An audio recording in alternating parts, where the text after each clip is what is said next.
Hello and welcome to Enchantment of Eternity's top 30 best episodes of Lost. This video is part of a series of videos where I cover every episode of Lost. So this is basically, I did a series of videos where I covered every episode of Lost in parts.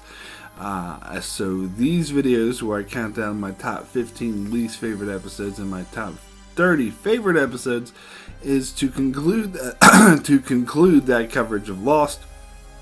So, this video is not intended to be succinct. It's intended to be for the viewers who have watched my coverage of Lost, and so I'm going to get into as much detail as I feel like covering these 30 episodes. So it's probably going to be a really long video, and if you're thinking to yourself, oh, I just want like a 6-minute video saying your best episodes, you're talking too much, blah, blah, blah, then I have another video, top 10 best episodes of Lost. You can check out on my channel.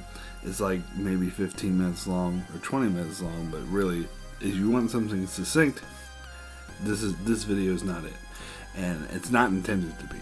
So, that being said, I'm here to talk about the best of Lost, which is, and I say this a lot, and I really mean it, this is still one of my favorite shows of all time. I think this is one of the best TV shows. It's one of the most influential TV shows, I believe. I believe a lot of the modern era of television was highly influenced by Lost.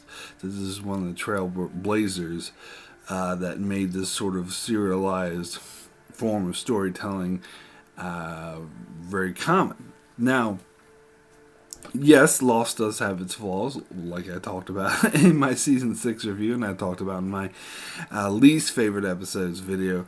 But here, I'm going to talk about why I love this show so much, and why, despite the fact that it had a less than stellar ending, that I still think it is one of the greatest shows of all time, and I think these episodes are sort of best exemplify why that is.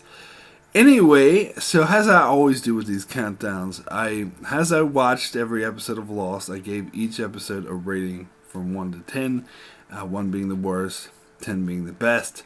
So as I go through this top 30, card will flash up with the rating that these episodes have, and so the next batch of episodes you see will all be under that rating until we get to the next rating. So, other disclaimer I should go without saying is that this, of course, is all just my opinion. Everyone has different and varying opinions on what episodes are good, what episodes are bad. This is just my opinion on my top 30 favorite episodes of Lost, so let's get started.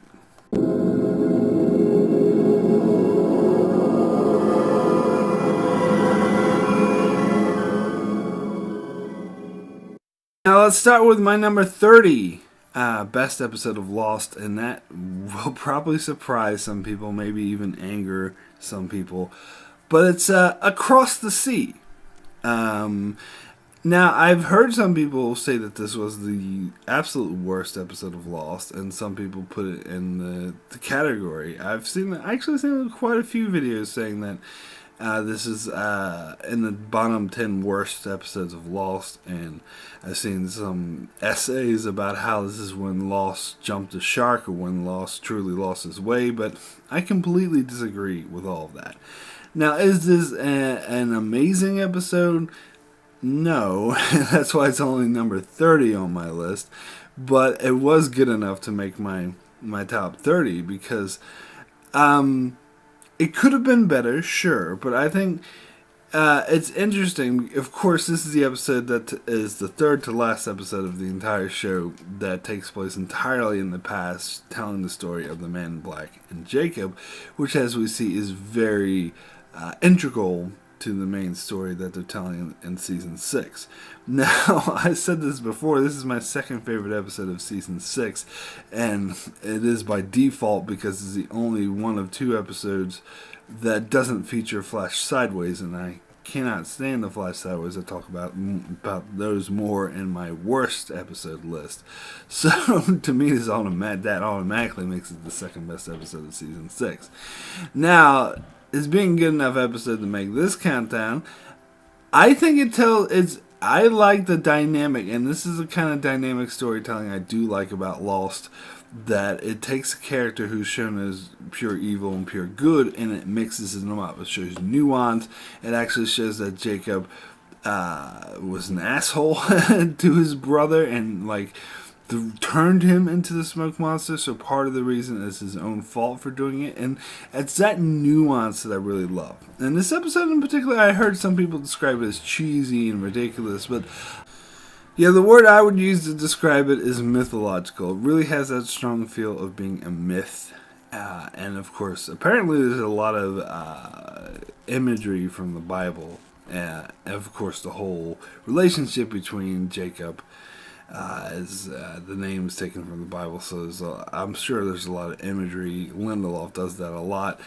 Being familiar with the Bible myself, I can't really point to anything, but it does definitely have that feel of an old myth, and I think that's probably because a lot of people were complaining that the final season of Lost didn't really focus on the mythology, but here this is an episode that is very stenched in mythology. Now, was it the huge revelation that answered all the questions? No. But that being said, I was not disappointed by some of the more fantastical elements, such as there being a magic floating wheel, and the fact that a guy being thrown down this well turns into a giant smoke monster. Because these are, of course, very fantastical things, but Lost has always been established from the very beginning to be a fantasy show. I think those who are expecting a really logical, scientific explanation to why there's a giant pillar of smoke going around killing people, I think we're barking up the wrong tree. Just my opinion. So I was perfectly happy with this, and I think the character stories worked really well in this episode. Anyway, let me get into my number 29 best episode of Lost, and that is question mark. So this is a season 2 episode that focuses on Mr. Echo. I think it has that feel of season 2 that I love. That has the sense of that something's like very bizarre and weird and magical about the island, but also very dark feeling. Of course, this is dealing with the aftermath of Michael killing Anna, Lucy, and Libby, and of course Libby sort of dying in this episode, so that's very sad. And at the same time, like when Mr. Echo is dealing with that tragedy of having lost 2 friends, he has to go out with Locke, and they find this other hatch, and they find a video that tells them that pushing the button is all nonsense. But it shows you through flashbacks, we see Mr. Echo's faith's been tested and how much he's changed since he come to the island. So I think it's a very effective, very powerful character story.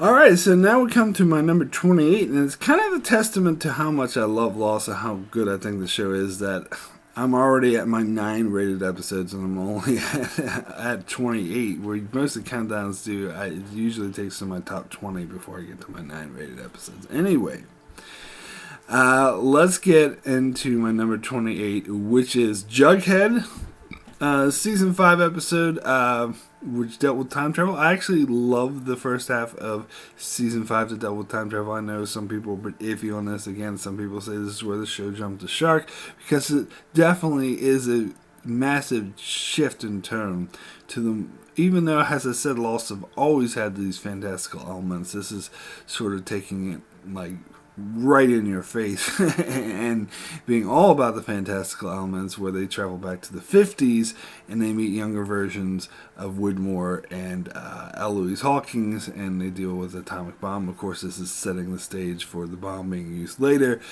I thought it was absolutely fascinating. I love that Lost actually went there. And, of course, they tied things back into Locke's story, because it explains why Richard Appert, we saw him at his birth in the flashback, because he actually met Locke as an older man the year before he was born, which is pretty interesting to think about.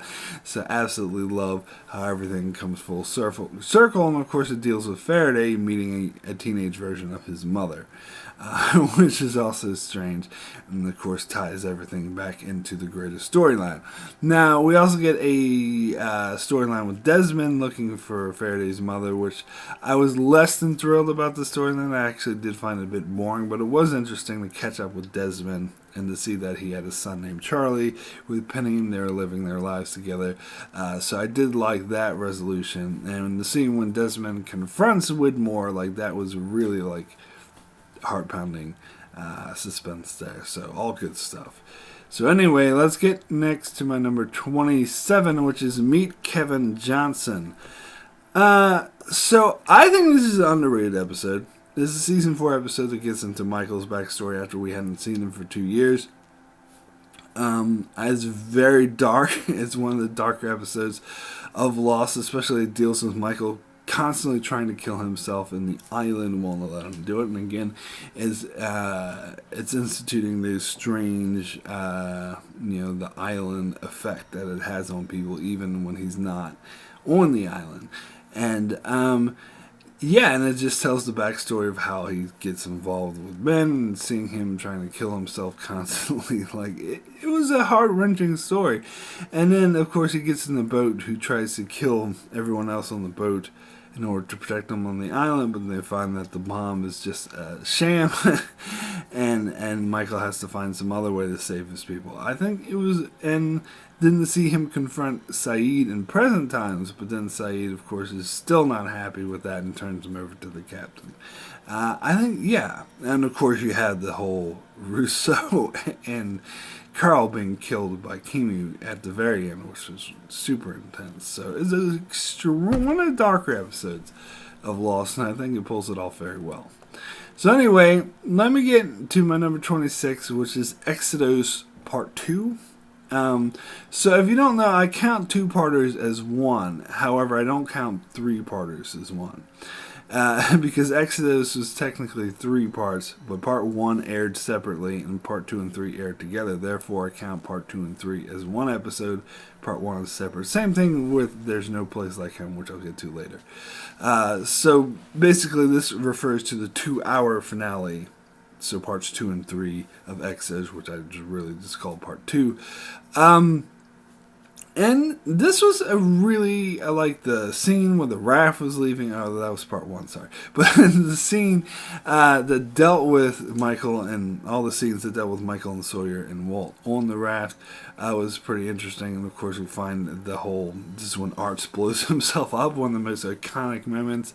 And of course, the smoke monster is one of the first times where we actually see, if I'm not mistaken, I think this is the first time we actually see it as smoke. Because previously we just hear it and it shakes trees. We don't actually see the smoke form. And we see it grab Locke and try to drag him away, which is all suspenseful. And of course they explain this later on, why it was trying to do this, because it wanted to turn him evil, apparently. But that's something they invented in season 6. But anyway, and Rousseau, the plot with Rousseau trying to kidnap the baby was it was just there to give Charlie an adventure to do. But it did set up some really interesting mysteries with the Black Rock. And of course, when Walt was taken from the raft, it was one of the most harrowing moments in the entire show. Yeah, I don't think this episode, some people might put this in the top 10. I don't think it's that great because for a lot of things, it did just push things off. And the flashbacks with everyone getting on the plane was pretty unnecessary, to be honest. Although I still love, one of my favorite scenes is when that dude approaches Jen at the airport and all of a sudden can speak Korean. And it's like, you are not free. I thought that was one of the most chilling things ever. But other than that, the flashbacks are kind of pointless and just there to recap what happened, everyone's backstories in season 1. So I don't think this is top 10 material, but it's definitely a good episode. So anyway, let me get into my number 25, which is Man of Science and Man of Faith. And man, I was surprised how much I liked this episode. I don't remember liking this episode that much, but I think the flashbacks are really powerful, and I love the theme that they play with Man of Science, Man of Faith. And if you listen to the commentary for this episode, you think it's talking about Man of Science is Jack and Man of Faith is Locke, but actually, the episode refers to Man of Science, Man of Faith. Both refers to Jack. It refers to the different conflicting sides of his own personality, and I think that comes off perfectly with. In this episode where they compose the flashbacks where he, basically a miracle happens that he didn't think would be scientifically possible. So how he's, in future flashbacks will deal with how he's almost known as like a miracle guy. When really, and so that creates this conflicting Man of Science, Man of Faith issues within him that has to do with, of course, later he marries the woman he saves, and later it has a very rough divorce. And so that sort of led to his current demeanor of rejecting anything out of faith, but it's basically a side of himself that's being rejected. And that's what, and of course, present Island Day storyline deals with that deeply with the Hatch, where Locke has faith and wants to just trust that everything is great, but Jack's a lot more cautious about it because he's denying that faith, and you get that in the ending scene where he confronts Desmond, who's holding a gun to Locke's head, and Jack refuses to back down. It's one of the things I love about Lost and Jack in particular is how most hero types would just back down if someone else has a gun to someone's head, but Jack's like, no, fuck you, I'm not backing down. And of course we later learn in this particular case it was unnecessary. But of course I also got to talk about a major thing that makes this episode so great is the opening sequence, which I think was the best, because every premiere episode of each season of Lost tries to open with something really shocking, and I think this one was the first one to do it, and I think it was the best one to do it, because you have no idea what's in the hatch, and all of a sudden you see this guy on an exercise bike, and you don't know what's going on, you think it's a flashback, but then they reveal that it's actually the dude in the hatch. I think that was such a chilling moment, and it was probably one of the most effective one of these shocking opening scenes. Anyway, let me get into my number 24, which is Cabin Fever. So going back to season 4, this is of course the Locke-centric episode. I mainly like this episode a lot because of the flashbacks, because these are kind of epic fast flashbacks I think we should have gotten more of in season 6, that really, because Locke is someone we had tons of flashbacks on, we thought we completely knew this character, but then we find that he's had ties to the island from a very young age, and of course that he was mostly unaware of this, so it makes perfect sense how Richard Alpert visited him as a child, and then later as a teenager Richard Alpert didn't visit him, but they tried to coax him into going to their Middle East bioscience, which we now know is a front for the others' control. So they're basically trying to lure him to the island at a very young age, but how he kept pushing it off, and you could argue that it was destiny that was keeping him from the island. But then Matthew Abaddon, once Locke was older and in a wheelchair, Matthew Abaddon gave him the idea for the Walkabout, showing that it was now time for him to go to the island, and so that he eventually did do the Walkabout, which led to the island. So it's kind of saying playing with the destiny, like that at a younger age he kept rejecting it because it was too early for him to go to the island, but when he was older it was the right time. And I love that. I think that's something The Lost does absolutely amazingly well. Now, the island storyline wasn't as great, but it was also, setting things forward for the season 4 finale, and having Locke have that creepy meeting with Christian Shepherd where he decides he's going to move the island. That was pretty powerful stuff. And then, of course, you get the things going on in the freighter with Kimi killing the captain and all those people, which is also really suspenseful stuff that's setting up for the finale. So it was overall pretty good episode. Anyway, let me get into my number 23, which is The Lie. Now, I love this episode a lot. It's second episode of season 5. The one thing that has me hold it back that was not higher, because I almost want to give it a 10, but I have to hold it back a little bit because it has the scene where they kill off all the extras with fire arrows, which I hated. I think that was a very cheap way to get rid of it, and plus it made all these extras completely pointless. Like, they should have done something to justify their existence, but the writers just got sick of having them around and just willy-nilly killed them all off with fire arrows, which to me was a really big piece of lazy writing. So that is why this episode gets held back a bit. It's not higher on my list, because I absolutely love the other stuff in the episode, particularly the stuff that takes place in LA.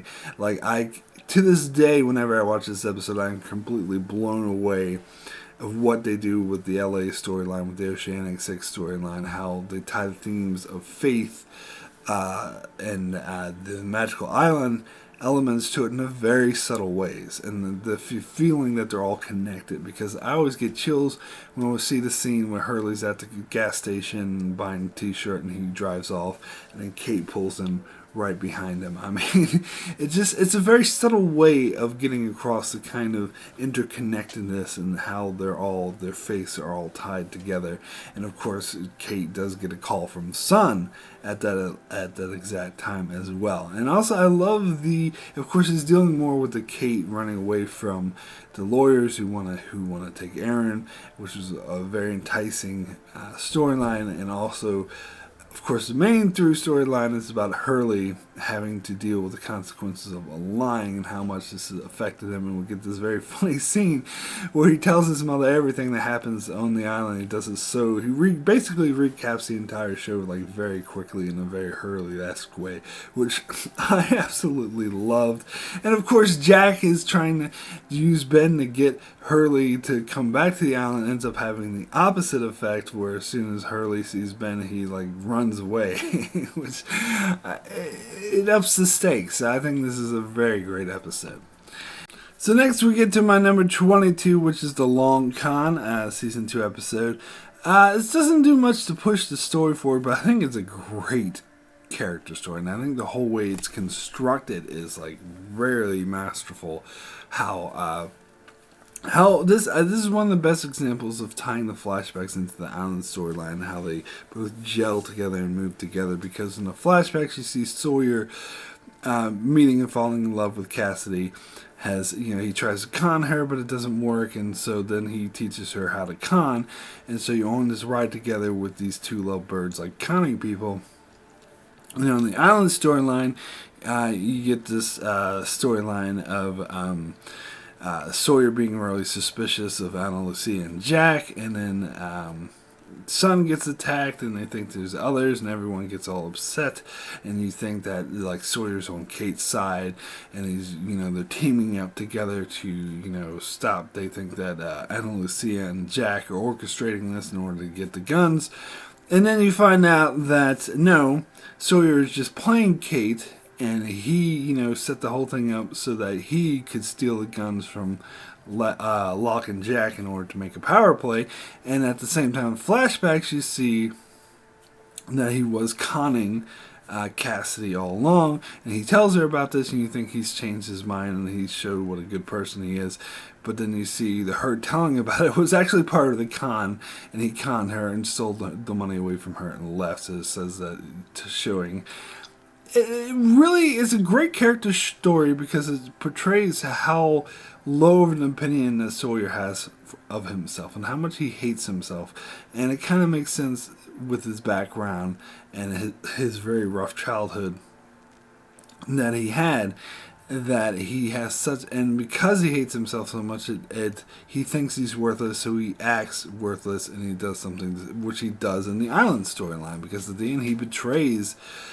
basically the person who cares about him the most, Kate, in order just to do a power play. And I think she even points out that he basically wants people to hate him because he has such low self-esteem. He doesn't feel that he's worth being cared for. So this is an extremely powerful character story, and the way it was pulled off was just so great.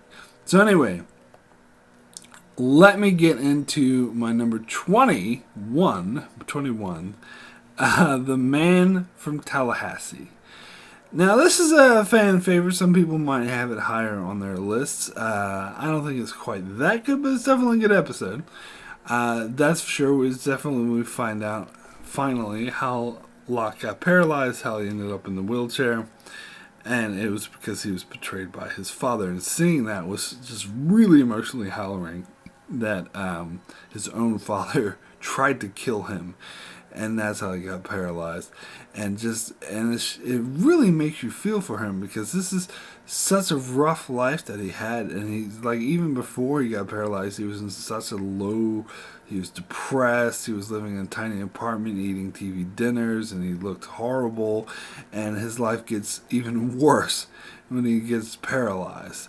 So it just shows you what a rough life he has. And of course, that's combined with these awesome island storyline that you get, where Locke is holding Ben hostage, which we get some really great dialogue interplay between Locke and Ben, which is amazing. And of course, Jack thinks he's going to leave the island, but Locke comes by and destroys the submarine, which was an iconic moment. So yes, this is definitely a really great episode. Alright, cool. So we'll get into my number 20, which is 3 minutes. Now, I think this is an underrated episode I don't hear much about. I think it is a very powerful episode. As the second to last episode of season 2, that dealt with Michael's betrayal. And of course, it shows we get flashbacks in this episode that were to a couple weeks earlier on the island, that showed what happened, because Michael was missing from a lot of season 2 because he ran off to find Walt, and we never know what happened. And so these flashbacks fill in those missing links too. And I love how it sort of showed what happened in the early episodes, the hunting party, but from Michael's perspective. Like, I love when Lost does like that, when they go back and they show things we've already seen, but from a different perspective. That's when I think this show's at its best. And so I really love these flashbacks. And of course, we get that really, really emotionally powerful scene where they let him see Walt for 3 minutes. And I think it totally makes sense why they would name the episode off that, because that was such a powerful moment. And of course, you hint that there's something greater going on with Walt, and just how emotionally draining that was for him to have that taste of seeing his son. Which is why I think a lot of audience members are too hard on Michael. I mean, sure, he did kill 2 innocent women. That is a horrible thing. But I think this episode shows just how draining it was because he finally reconnected with his son, who he had never had. And in the flashbacks earlier, we see how much he actually cares for his son. And to have those 3 minutes and then have him dragged away from his life seemingly forever, it does make sense he would do whatever they would want to get his son back. And of course, in Present Island storyline, you have the very suspenseful storyline of Saeed figuring out that Michael's lying and that he's playing with them, so Saeed goes to Jack to say, look, we need to do something. And also the emotional storyline of Michael dealing with what he's just done, and we see him throwing up. We see how much he hates himself for doing it, but he still has to push forward because he still needs to get his son back. I mean, that's very emotionally powerful stuff. I think this is Lost at its best. Anyway, let me get into my number 19, which is The Other 48 Days. This is a very iconic episode of Lost. This is, I think, the first one they did with this format, where instead of doing flashbacks or whatever, it has a straight continuous storyline, but showing us a totally different section. So basically, in one episode, it shows us what happened during the events of season 1, but on the other side of the island with people who were in the tail section of the plane. I think, and this is definitely something they were sort of hinting at and planning for a while. And it was really great seeing, and I love how they waited a bit to show this episode, because they already introduced us to the tail section survivors for a bit, but we didn't really know their deal, their backstory. They even made references, but that all became clear in this episode.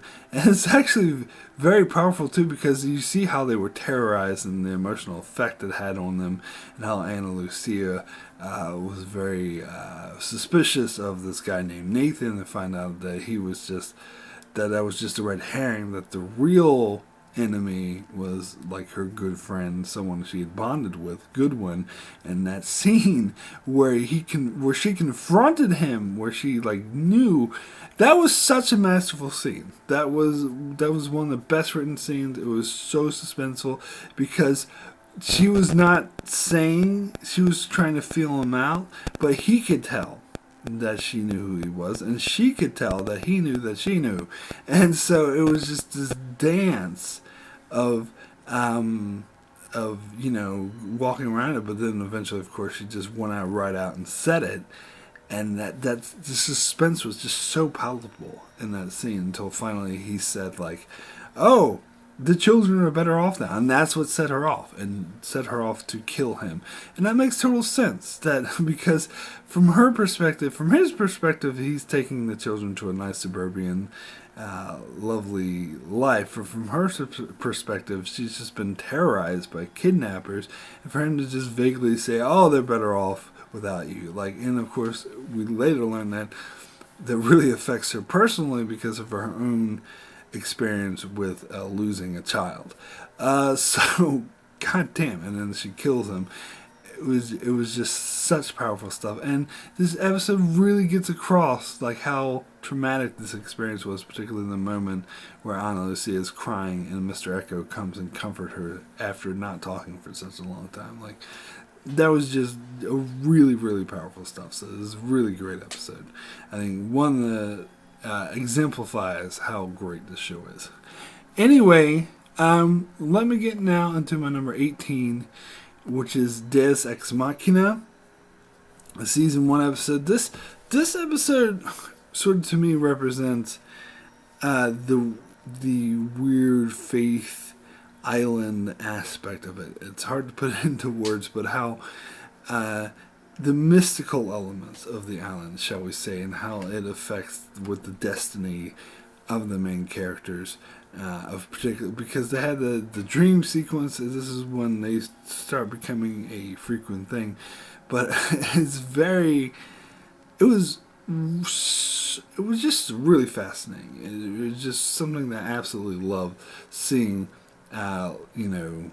The plane crash is signified and led Locke in this adventure, but the whole thing with Boone screaming, Teresa falls down the stairs, Teresa falls up the stairs. It's just so creepy the way it does, and of course it's foreshadowing Boone's death. And I think the whole way they executed that, and then they toyed with us because at this stage we're still thinking it's all about wanting to get rescued. So Boone goes on the plane thinks he's going to get rescued, but really, as we learned from the episode I just talked about, the other 48 days, he's actually talking to the tail section survivors, which again is tying it nicely forward. And it also deals with, from Locke's perspective, we could say that it's Boone is still, that desire to be rescued is what kills him, because he stays on the plane when it's about to fall off the cliff because he thinks it's going to lead to his rescue, but really he's just talking to the other tail section survivors. So it's quite tragic, but it also, and the way it affects Locke, as we see him pounding, is one of the most iconic moments of the show. We see him pounding on the hatch, screaming, "Why would you do this to me?" Because he feels guilty because Boone believed in him, Boone followed him, and he got killed because of it. And then, of course, the light going up in his face. It's just a really great episode. And of course, that whole thing was combined with the flashbacks about how, Locke first met his real father who conned him out of a kidney, which of course also really tragic, and the way they interplayed that with Locke coming to terms, finding out that he'd been conned. Really powerful stuff. Anyway, let's get into my number 17, which is Because You Left. So this is the first episode of season 5. I think this is a very powerful one. As I said, I probably would have put the lie up higher if it wasn't for those flaming arrows. The flaming arrows held it back. But this episode didn't have anything holding it back, and it had that same.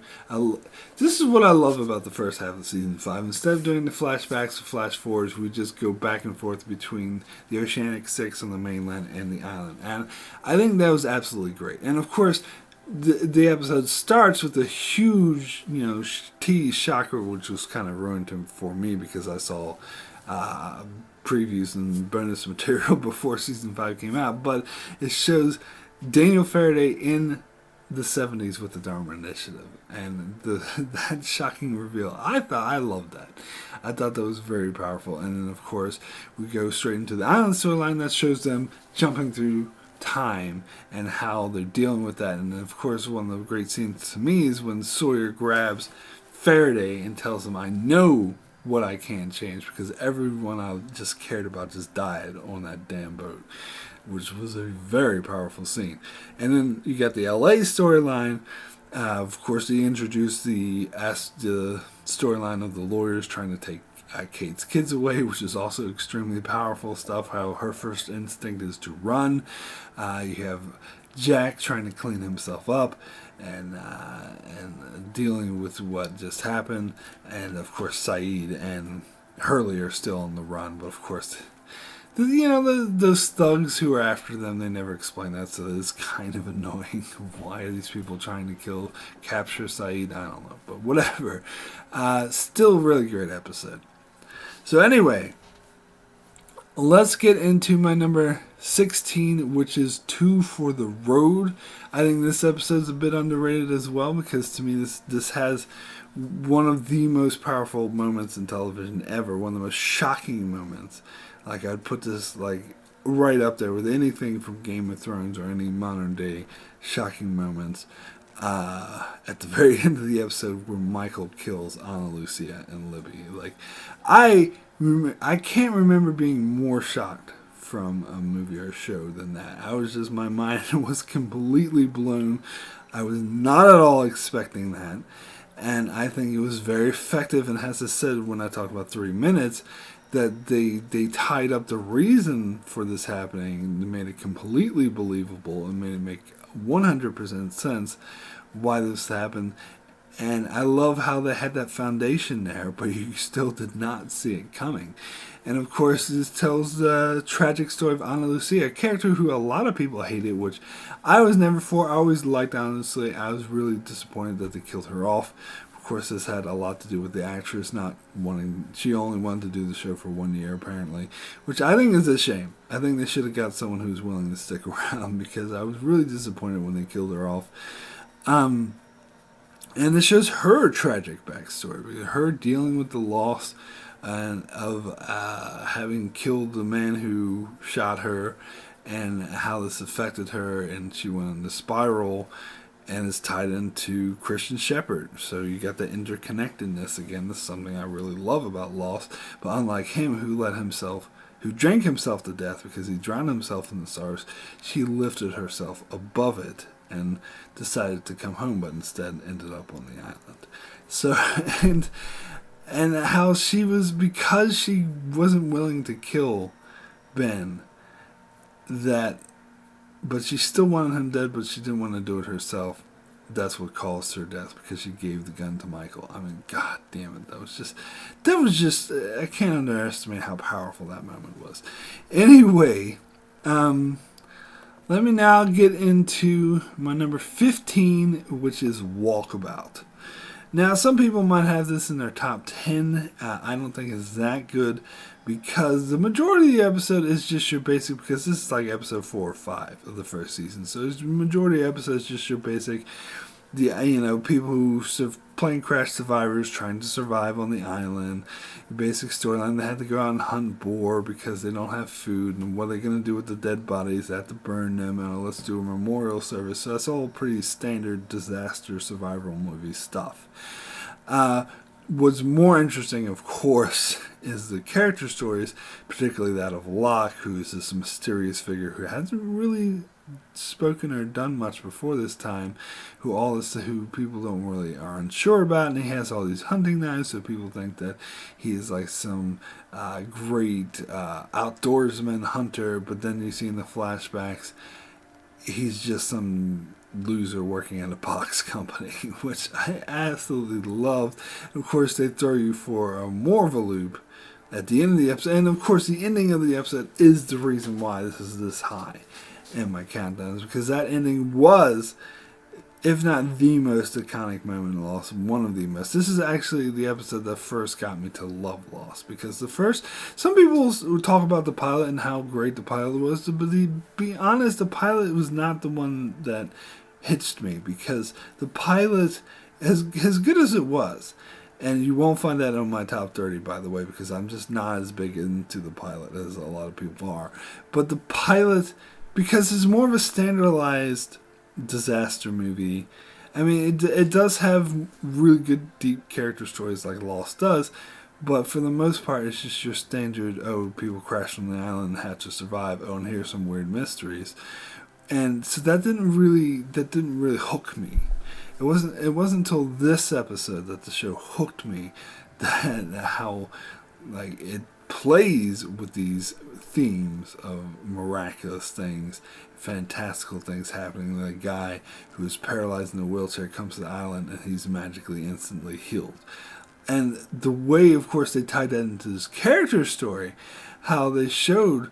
I mean, I think this is one of the most powerful moments in the entire show, is getting that interplay between seeing him in the flashback being denied to go on his Walkabout tour, which he thought was his destiny, and he's screaming, "Don't tell me what I can't do," and screaming, "This is my destiny, I'm supposed to do this," and then they jump straight to him crashing on the island and getting up and walking, and how the music is just so perfect and really gets across just what an emotional moment this is for him, being able to walk again. I mean, it's just powerful. So this, I think, is what really hooked me. But as I said, I wouldn't put this in the top 10 because the majority of the episode is your standard boar hunting stuff. Anyway, we'll now get into my number 14, which is The Man Behind the Curtain. So this is a season 3 episode about Ben. And again, this would have been higher on my list in the past, but I don't like the whole island storylines about Jacob, about Ben and Locke going to see Jacob, and of course they kind of ruined this in later seasons because they contradicted what they did here, and they kind of made this scene pointless, which is very disappointing. I mean, in the moment, this was a very, oh my god, what does this mean? There's this weird cabin and stuff that's flying around. Like, it was a great scene, but their total failure to actually follow up on this in a very meaningful way does, I'm afraid, make the scene less powerful in retrospect. But that being said, the Ben flashbacks still hold up. The Ben flashbacks were absolutely amazing. This is the first time we ever see back in Dharma times, and we've been told throughout the season that Ben keeps saying over and over again he was born on the island, he lived on the island his whole life, and we found out that's actually a lie, that he actually came to the island with the Dharma Initiative, and he had an abusive father, which of course was a very emotional storyline. I mean, the whole storyline starts with his mother dying in childbirth, and of course this affects his father, but it turns him into an abusive alcoholic. And Ben having to live with that, and him wanting to get away, and that's what drove him to the others. We see him meet Richard Alpert, and we learn for the first time that Richard Alpert is immortal, that he lives forever. And so, all extremely powerful stuff, all leading up to, of course, them just wiping out and killing all the Dharma. I mean, these series of flashbacks are just masterful. This is what Lost does. Really, really well. And even though, like, the island storyline does have that fault of kind of the whole Jacob thing, it still is also about how Ben sees Locke as a threat to his power and tries to eliminate him, which ties into, of course, him wiping out the Dharma Initiative. So, really good stuff.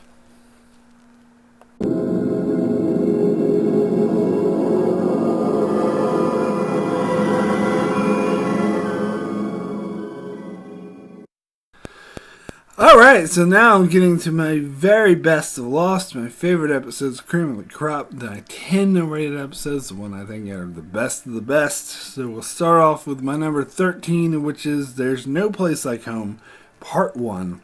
Now, as I explained, just like Exodus, there's counting that this is a separate episode, because it aired separately than the other two parts, but the other two parts will count as one. But anyway, There's No Place Like Home Part 1 dealt with the Oceanic 6 arriving. In the flash forwards, we see them first arriving back in the real world, or whatever. We see them in Honolulu, meet up with all their families. Very, very emotionally powerful stuff. Especially, because we've already seen from the flash forwards, we already know that they get rescued, but it's actually great seeing them reunited. And then, of course, the flash forwards take us through a series where that reunion, that feeling of bliss of being home, starts to wear off, and then things start to come apart from all the survivors, which was really well done, and which carries on from into part 2, where the flash forwards show them all in a dark place. And of course, the fact that where the flash forwards begin in this episode is where the part 2 ends in the island storyline, so they sort of bookend each other, which is perfect, I think. Absolutely amazing stuff. And the island storyline, it tells a really suspenseful story that sets things up for the stage as Kimi and the mercenaries go to capture Ben, and they're going to kill everyone, so there's really high stakes, high tension, and then Kate and Saeed get captured by the others. Ooh, what's going on? So this is all perfectly well. We have some more interesting dialogue between Ben and Locke, which is always good as well. So, really good stuff. Anyway, next we get into my number 12, which is maternity leave. I say this a lot, but I think this is an underrated episode. This has always been one of my favorite episodes. Most people will just be like, meh, where I think this episode's not meh. It's amazing, because this is where we get Claire's backstory. Again, this is for me because I love when we get these flashbacks that tie into events that we saw, but from a different perspective. Of course, we had the moments in season 1 where Claire was abducted by the others. We had no idea why, we had no idea what happened, but here we actually see through flashbacks what happens. We see that she's very drugged, so this really gives, I love the way that Lost, this is how Lost gives answers so well, because it doesn't right out tell you, like, for example, it doesn't go Hurley, it's like, oh, I know what the whispers are, they're dead people talking. Well, at least before season 6. That's not what Lost did. Lost would give you hints, and it would give you subtle clues, and you'd have to fill in the blanks. Like, it doesn't right out tell you that the others are drugging Claire to make her brainwashed, but you can piece that together because she's acting very drugged. And she's like, ooh, Ethan, I want to come with you, and whatever, and she doesn't really remember the events that happened, so that explains why she doesn't remember it. And of course, the present day storyline, it ties into her wanting to remember, because she thinks there's a key piece of missing information about her son being sick, and that leads her to go off on this adventure on with Rousseau and Kate. I absolutely love the interplay. Rousseau's another very interesting character. She's a very tragic figure who's lost her daughter, and Claire is a young mother trying to keep her son. And so you have that interplay between these two is very powerful. One of my favorite moments is when Kate, Rousseau's yelling at Claire and like freaking out, and so Kate pulls a gun on her, but Rousseau just goes right up to the gun, puts it right up to her, and is like, do it, please. Like, oh my God, that was just such a powerful moment. It shows that she's having such a horrible life. She just wants to be put out of her misery because she lost her child. And we're dealing with Claire, who's trying to protect her child. And of course, it leads her onto this adventure where she finds that Rousseau actually saved her from the others. And so it makes her look at Rousseau in a totally different way. So I think, and of course, the flashbacks with Ethan were just amazing. So this is an amazing episode. This is Lost at its best, in my opinion. Anyway, we'll next get into my number 11, which is The Shape of Things to Come. Very powerful season 4 episode, which is maybe undercut a little teensy bit by what they did later in season 6, because the scene with the smoke monster being summoned to kill Kimi and his mercenary, it doesn't make that much sense. Now we know who the smoke monster is, but whatever. This is still Very powerful stuff. It's one of the more action-packed episodes of Lost. Of course, we have Kimi and the mercenaries shoot up the village that Locke and his group are staying at, and a lot of people die, and more people huddled up in this house, boarded up, trying to protect themselves, and then they kill Alex as a way to end. And that whole scene where with Kimi threatening to kill Alex to Ben, that was just one of the more suspenseful, powerful scenes, and how Ben is convinced that he won't kill Alex, and he does anyway, and just how shocked Ben is, and how that destroyed his whole character, because this is a character who's always had the upper hand. Even when he's being held captive, he's always smug, arrogant, feels like he's always in control, even when situations where it seems like he isn't. But here's where he totally lost that. This is where that whole feeling of being completely in control seems to go completely out the window. So absolutely love this episode. I mean, it was such a powerful, heart-wrenching moment when Alex got killed. And then seeing him, he summons the smoke monster and starts killing on the mercenaries. Like, that's just like, what the hell? And I love how Hurley's like, did you just call that thing? Like, absolutely amazing stuff. Anyway, now getting into my number 10, which is the greatest hits. So, some people see this as just like setup for the season 3 finale, because it is the penultimate episode of season 3. But I think it's a lot more than that. First of all, I mean, it really sets the stakes.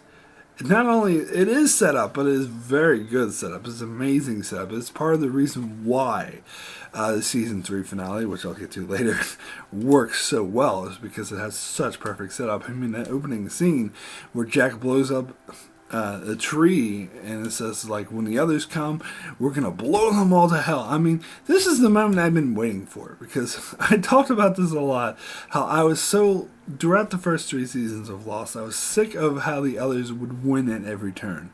It made them sort of uninteresting, how, you know, the A-15 camp, every time they confronted the others, they lost horribly. The others always had the upper hand, so it was so satisfying finally get the moment where Jack comes up with a plan to fight back. And then we see how this plays out as Carl shows up and says, actually, they're coming tonight. You don't have time to execute your plan, so they have to go on a flight. And they find out about this other station that's blocking communication that Charlie and Desmond have to swim down to. And then, of course, Desmond tells Charlie that he needs to die in order for them to get rescued. And so this is where I would disagree about this just being a setup episode, because you get Charlie's character story, which is very effective. It is even though this is not the episode in which he dies, it is a very powerful send-off to this character that it plays with the flashback format a little bit, where he's writing out a list of the 5 best moments of his life. The moment when he first learns how to swim, so that's him letting go and trusting his father, in the moment where he is called a hero because he just saves a woman from being robbed when no one else would, and how much that's meaning that's had for him. And of course, he has to mention the moment he first met Claire, and also brings home like that moment where he says goodbye to Claire and Aaron when he knows he was going to die. Man, what a heart-wrenching, powerful moment. And when he smacks Desmond on the head, because Desmond's saying, oh, I'll go down so you don't have to die, but Charlie's accepted his fate. He's like, we both know I'm the one who needs to die. Very powerful episode. I think it's way more than just setup. I think this is one of the best episodes of the entire show. Anyway, we'll get into my number 9, which is All the Best Cowboys Have Daddy Issues. Now, this is another episode I did not realize how much I liked it until this recent rewatch, where I thought, because I always liked this episode, but I didn't, after watching it again, I thought, actually, this episode is really, really good. It is extremely powerful, the way it, because at first I thought it was kind of just a cop-out how Jack and Kate are running off after Ian trying to rescue Claire, and they fail. But it is not really about that. It's about Jack's character story, about how driven and obsessed he is with rescuing Claire because he feels like it's his fault for not believing her in the first place. And I think the toll that takes on this character really shows. And of course, this is juxtaposed with him dealing with the moral dilemma of knowing that his father, someone died when his father was operating because he was under the influence, and that he was hiding this for him, and he was dealing with that moral dilemma. And at the end, he decides to do it, and he ruins his father's career because of it. And also, so it ties into the things that he feels guilty about, because he's obviously still feel extremely guilty about that, especially considering that his father drank himself to death, basically because of this. And this was such a powerful revelation. It really drives home the guilt that Jack is living with, which I often think that this episode should have came before the flashbacks in White Rabbit, because in White Rabbit we find where Jack finds out his father's dead, and we see him crying over the corpse in Sydney when he first finds this out. And to me, that scene wasn't quite that powerful in that episode because you didn't know the backstory. I think that scene is way more powerful in retrospect, seeing these scenes where we now know that he feels like it's his own fault. Like he forced his father to drink himself to death because, or calls his father anyway, because he betrayed him. And so getting those flashbacks at the same time where Jack is trying desperately to prevent that from happening again. He doesn't want someone else to die because of his mistakes, and just how driven and obsessed he is because of that. And Kate has to try to calm him down, and then when he confronts Ethan, he gets his ass kicked because he's in such an emotional wreck. And that scene where Charlie's hanging in a tree, oh my god, I think this is one of the most effective scenes in the entire show. It's medically unrealistic, sure, but it was still absolutely harrowing seeing, like, they believe Charlie's dead, and Jack's like freaking out, and he won't give up, he just won't quit. In this case, he actually does save Charlie's life, but man, what a great scene. So anyway, we'll get now to my number 8, which is There's No Place Like Home Part 2. So this is getting into the 2-part finale that deals more with the conclusion of how the Oceanic Six got off the island. Of course, them confronting Kimi is really suspenseful throughout. They find out there's a bomb on the freighter that Michael and Desmond desperately try to defuse, but doesn't really seem to be helping. And then, of course, you get the moment of Jen's death, which was foreshadowed earlier, and so kind of knew it was coming. But my God, like, the actress who plays Sun did such an amazing job in this moment. It really sold just how horrible this was, seeing her husband die in front of her like that, and the way she like screamed. It was just, it messes with your soul. But at the same time, you still have the other storyline of Locke and Ben trying to deal with Kimi, and then Ben coming up with the idea to move the island and how that will affect everyone. And as I said, the flash forwards tell the story of how horrible these people's lives have become, when a wreck Jack is, how Saeed's living in full paranoia, which seems to be justified paranoia, how Hurley's pretty much gone off the deep end, and then Kate's getting nightmares about Claire, telling her not to bring her son back. Like, really powerful stuff. Anyway, we'll now get into my number 7, which is Ab Aeterno. So, getting back to Season 6, the best episode of Season 6, obviously. One of 2 that didn't feature Flash Forward sideways. That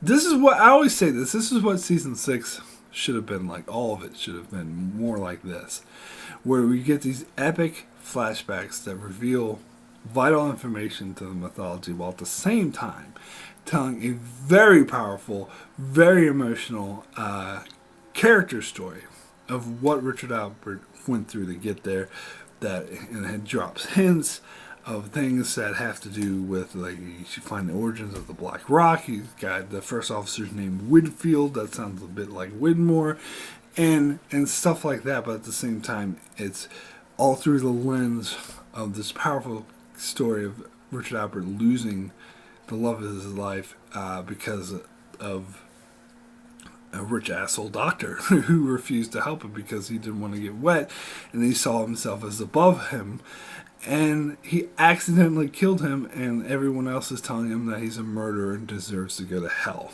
And then he ends up on the island, and how he thinks it's hell, and he's corrupted by the Man in Black who's trying to use it to his advantage to kill Jacob. It's like ties perfectly into the mythology, but at the same time you have that core emotional power character story that you can really latch on to, and especially that ending scene, which is like the movie Ghost, where Hurley is sort of the medium that allows Richard Alpert to connect with his dead wife, who forgives him. Like, gotta admit, shed a few tears to that scene. Extremely powerful.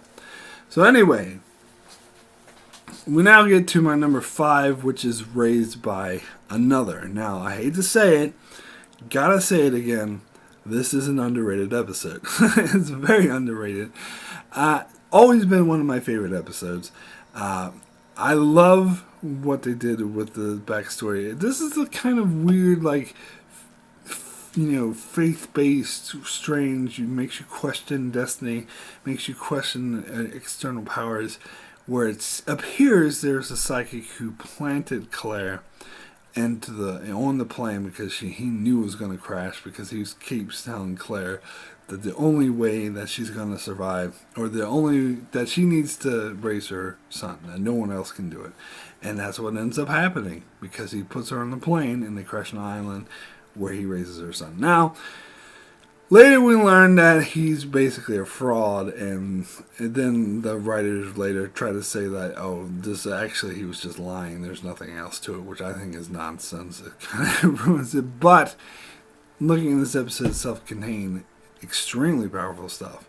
But more than that, like, it was just an emotional journey that Claire goes through, because she's with her boyfriend, and the boyfriend leaves her, and then how the power that has on her, and how that sort of makes her give up and want to just give up the baby for adoption. But then the pen just so happens to not work, and she changes her mind. Like, that's an extremely powerful moment.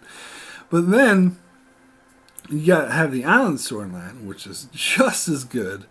Because it deals with, her thinking that she's being attacked at night, and Jack's like, doesn't believe her, thinks she's hallucinating, but turns out, as it said, that she's right, and Hurley's doing consensus, and it was one of the most chilling moments in the entire show, where Hurley goes up to Jack, and is like, one of us wasn't on the plane. Like, this is when we first introduced the concept of the others, or there being other people who were already on the island, and that one had disguised themselves as one of the survivors and has now kidnapped Claire and Charlie. That was just, wow.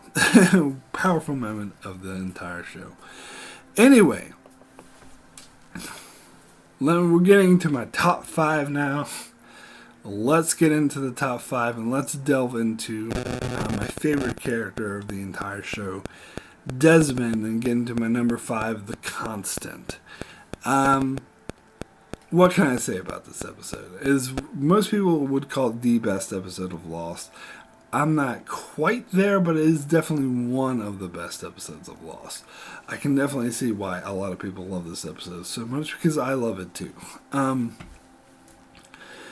Such an extremely powerful love story of, and it's a unique time travel story as well, because it's something, in the writers of this episode talked about how it was hard to pitch the concept of this episode, because most people didn't really get what they're going for, because usually in time travel stories, you have someone who travels back to the past, or someone who travels to the future. But here, they had Desmond's own consciousness travels from the past and takes over his body in the present, which is a lot harder concept to get across. But this episode does it so well and so naturally. Like, when you're watching it, it just seems, of course, it works. You wouldn't even question that. So it might even seem weird that this was hard to pitch, but if you break it down to its essentials, yeah, it does sound a bit confusing and lazy, but the episode just does such a good job of getting this across and making it feel natural that it doesn't come across as hard to believe. You totally believe it. You're in for the ride, and it's a great way to get across how much Desmond's love for Penny has affected him this whole time. And it was just such an amazing scene at the end where he finally reconnects to Penny, and this is the moment he's been waiting for a long time, because he's been on the island for 3 years, but it literally saves his life because it grounds him back into the present by having him have something that he's also so attached to in the past. And then the scenes with him and Faraday at the university were just like creepy as hell. So overall, this pretty much gives you all the stuff that makes Lost so great. So anyway, we'll now move to my number 4, which is Flashes Before Your Eyes. Again, staying with Desmond. This is third season episode, which I think is extremely powerful episode about regret. And Desmond, and really deals with destiny as well, because Desmond is trying to change stuff that he regrets, but it's Eloise Hawking sort of appears to tell him that he can't, that this is the way it's always happened. It's meant to be this way. You can't change. It's kind of like the opposite of the episode. Well, not opposite. It's kind of similar to the episode Tapestry in Next Generation, where Picard goes and changes something that he regrets about his past, but ends up fucking up his future. Where here, kind of come in a different direction, where Desmond wants to change something he regrets in his past, but he learns that he can't, because it's always meant to happen. This is always his destiny. This is always his faith, his path in life, and there's nothing he can do to change it, and it's meant to happen. Which is also really powerful. And of course, the whole way this episode plays out, where he's in the past, he sees hints of things that reminds him of the future. The beeping sound, it sounds like the button. The people mentioning the numbers that he used and stuff and him saying Charlie and kind of recognizing him from the future like that. That was the way it was executed was so great. You got the personal character story where you learn what the deal with Widmore is and how Widmore refused for him. It was Penny's mother and refused to let him marry his daughter because he thinks he's a lesser man. I mean, that's such a powerful scene with that whiskey. He pours like 2 glasses and he drinks them both and is like, to share this with you would be a waste because you are nothing. You are not a great man. Like, that is just such a powerful scene. But then, of course, Desmond makes the same mistake again, and it's such a tragedy because he's making the same mistake again, but he has to because that's his destiny. And of course, you got the Eloise Hawking, which was a really creepy introduction to this character. It's like, oh, that man wears red shoes and he dies. Like, one of the more creepy, more mysterious, more well pulled off, powerful, mystical moments in the show. And of course, they try to underdo this with the later seasons, but let's not talk about that. And then at the end of the episode, oh my god, it brings me to tears almost every time I see this, where Desmond is like realizes that he can change things because he realizes that he is in the past because he sees the bar, he's actually at the right night, but he gets hit and then put back into the present, and you show him back at the hatch right after it imploded, and he's just crying and saying, let me go back, I want to go back, I can do things right this time. Like, oh my god. Really powerful stuff. And of course, they tie this into the whole Charlie storyline, where this is where he revealed, and you also get, I mean, this is why this episode is so good, it's just perfect straight throughout. You also get Desmond's future saying he saves Claire, and then Charlie trying to get him drunk or actually not trying, succeeding in getting him drunk, try to learn what he knows, and then it reveals him like freaking out, saying, you don't want to know what happened to me, because he reveals that Charlie is going to die, and he's been trying to save him the whole time. Such powerful stuff. So really, absolutely one of the absolute best that Lost has to offer. So anyway, let me get into my number 3 third favorite episode in the entire show, and that is Numbers. And I absolutely love this episode. I know I love it more than some people do. Again, this is something later seasons would kind of fumble, but it kind of introduced. This is that weird, sort of creepy, mystical element done like really well, where you think Hurley's just your average, fun guy who just goes around saying dude and whatever, but you find this really mystical. And I love the way this episode perfectly blends the creepy eeriness with the comedy, because Hurley's always been a comedic character, but to have him, so he plays the lottery with these numbers that he heard from some dude at a mental institution, and it causes him extreme bad luck, where just bad things happening all around him. People he loves dies. Random people who just happen to be near him just die. And the way they feed this into the comedy, I think, is absolutely genius. Like how he's talking to an accountant, and the accountant thinks, "What? You're crazy. You think it's the numbers are cursed? It's ridiculous. They're just numbers." And as they're talking, somebody outside is washing windows falls to their death. And it's weird that you could have that be a funny moment, someone falling to their death, but just the way they play it is just so perfect. And then, of course, when Hurley goes to the mental institution to talk to the guy who gave him the numbers, you see someone in a very precarious situation trying to hang a light, and Hurley's just like, "Dude, do not do that right now. Just save it for another time, man." It's just, oh my god, so funny stuff. But I think the scene where he goes to Australia and he tracks down the wife of the person who had originally had the numbers, and she tells the story about how he won the numbers from some bean counting thing, and bad things happened to him the whole time. Extremely eerie.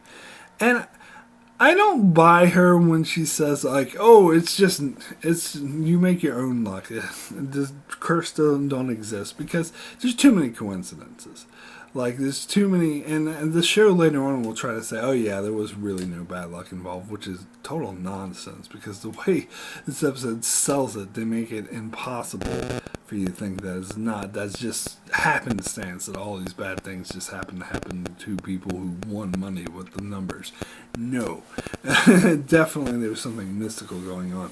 And I love the way they play with it. And the island storyline, the way they tie this in to the fact that no one believed Hurley about the bad luck, and how, because he knew, and this is why I think is undercut by saying, "Oh, the numbers aren't meaningless," because Hurley knew that the numbers did have a curse, that they did have a power, but no one believed him. Everyone dismissed him as crazy.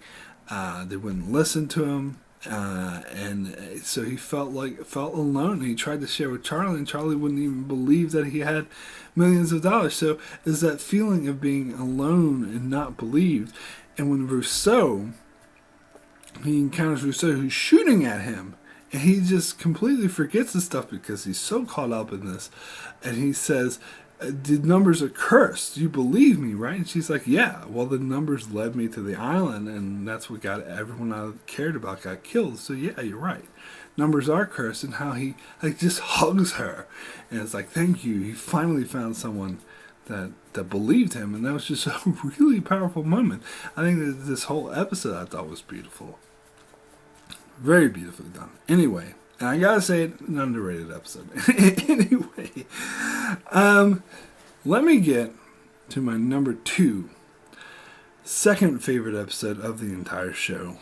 And this used to be my number 1, but I think recently I dropped it to number 2. But it's a close call. It's one of the best episodes I've ever seen.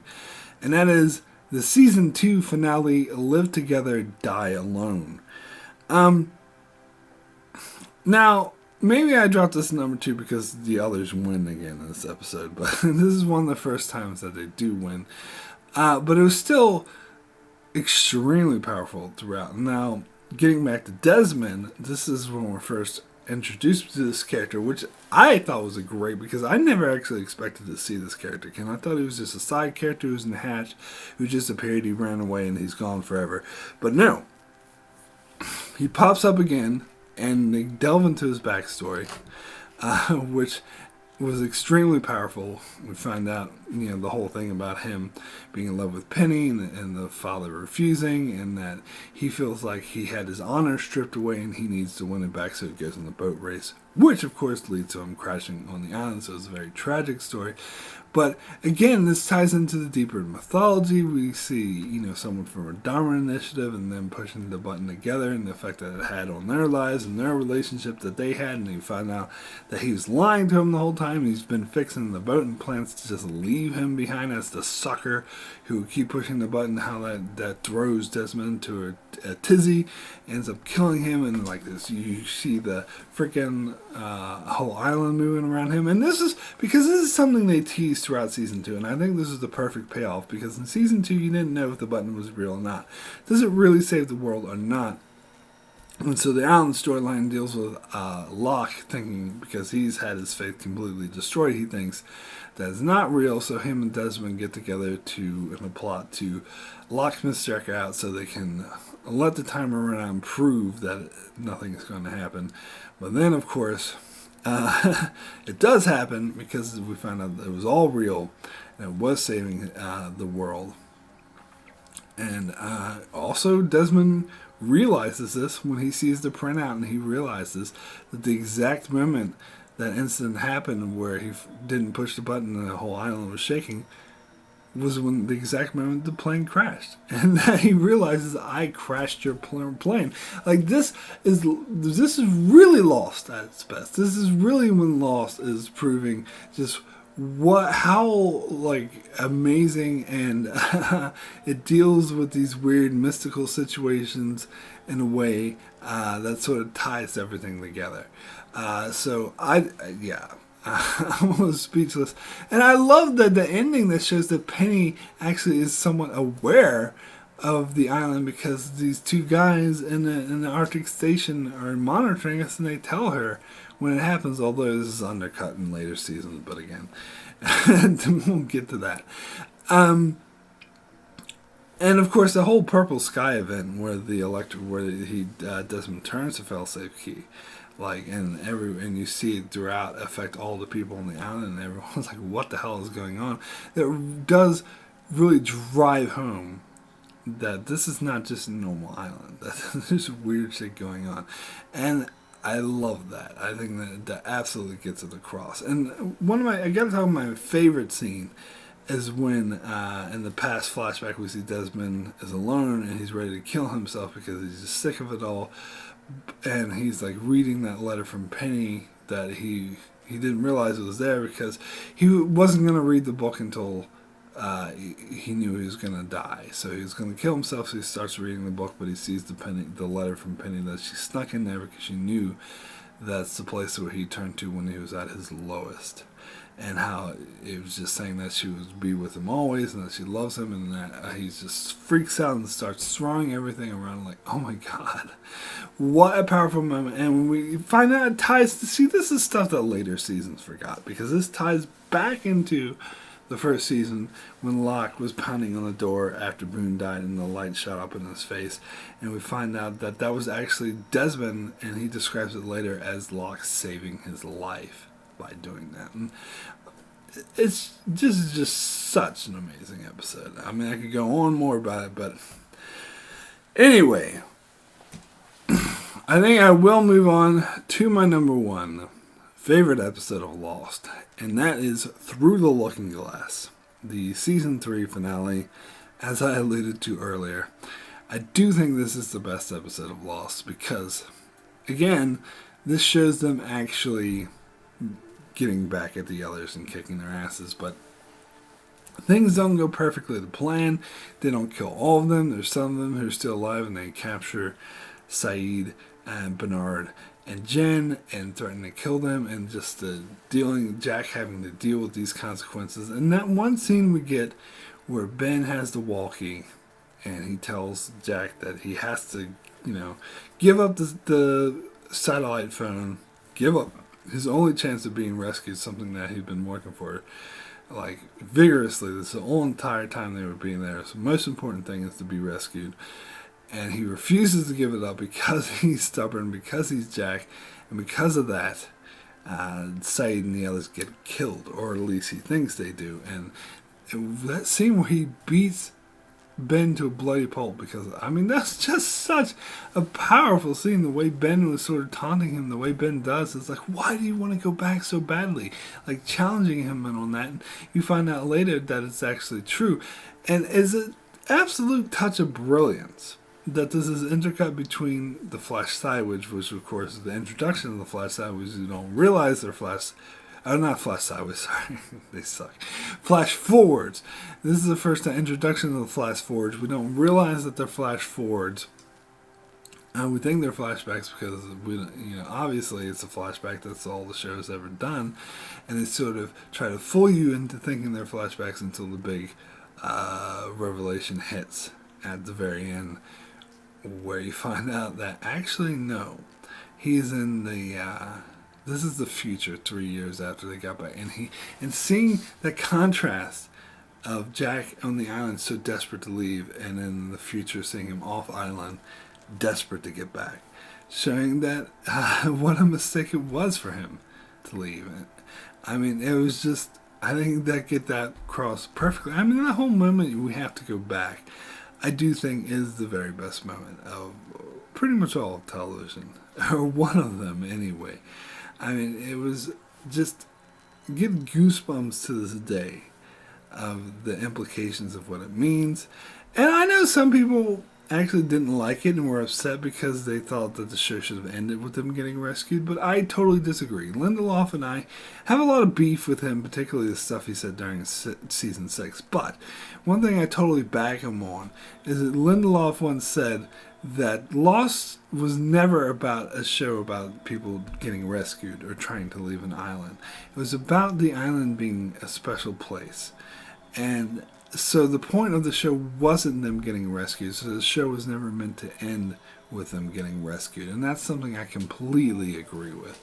And I do think you're kind of missing the point of the show if you feel like they should have been rescued at the end of the show. I think I would have hated that, because that's not the point of the show. The point of the show was the island being a special place, and this gets it across, because Jack realizes once he's left that he never should have left, and that he's seeing him so desperate to get back to the point where he wants to kill himself. And some people also didn't buy the fact that he wanted to kill himself because he found out Locke was dead. I totally buy it, because Locke is a symbol of the faith of the island, and something in Jack, again, this gets back into Jack's character, how he deeply regrets things, and he regrets that he never listened to Locke and that he dismissed him as a madman, because he later found out that he was absolutely correct, and that his life was a shambles once he got back from the island, and that he never should have left, which is a very real thing, because people think they want one thing. Once they have it, they realize they were actually better off before.